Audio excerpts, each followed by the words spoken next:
ঈদের ছুটি এখনো শুরু না হয় যাত্রীচাপ কিছুটা কম চাঁদপুর লঞ্চ ঘাটে। নির্বিঘ্নে বাড়ি ফিরতে পেরে স্বস্তি প্রকাশ করছেন অনেক যাত্রী। অন্যদিকে লঞ্চ চলাচলে তেলের সংকট নেই জানিয়ে নির্ধারিত ভাড়ার চেয়ে কম নিচ্ছেন দাবি করলেন লঞ্চ মালিক পক্ষ।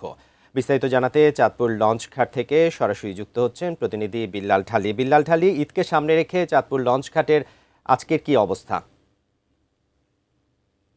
বান্না, আগামীকাল থেকে শুরু হচ্ছে সরকারি ছুটি।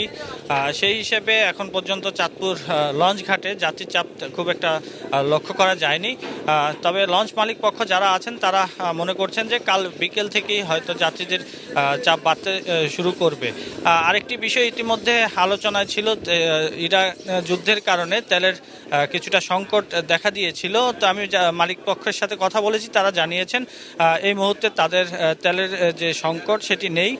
তারা প্রত্যাশা করছেন যে যাত্রীরা নির্বিঘ্নেই এই লঞ্চে আসা যাওয়া করতে পারবেন এবং ভাড়া বৃদ্ধির কোনো সম্ভাবনা নেই বলেই তারা জানিয়েছেন। উল্টো তারা আমাকে জানিয়েছেন ঈদ উপলক্ষে তারা নির্ধারিত যেই ভাড়া ছিল সেই ভাড়া থেকে তারা 20 থেকে 50 টাকা শ্রেণীবিন্যাস করে কম নিচ্ছেন যাত্রীদের কাছ থেকে। এছাড়াও যাত্রীরা যেহেতু ঈদের একটি লম্বা ছুটি আসছে 9 দিনের, সেহেতু যাত্রীরা ধীরে ধীরে বাড়ি ফিরতে শুরু করেছে। তো যাত্রীর চাপ না থাকায় তারা স্বস্তি প্রকাশ করছেন যাত্রাপথে।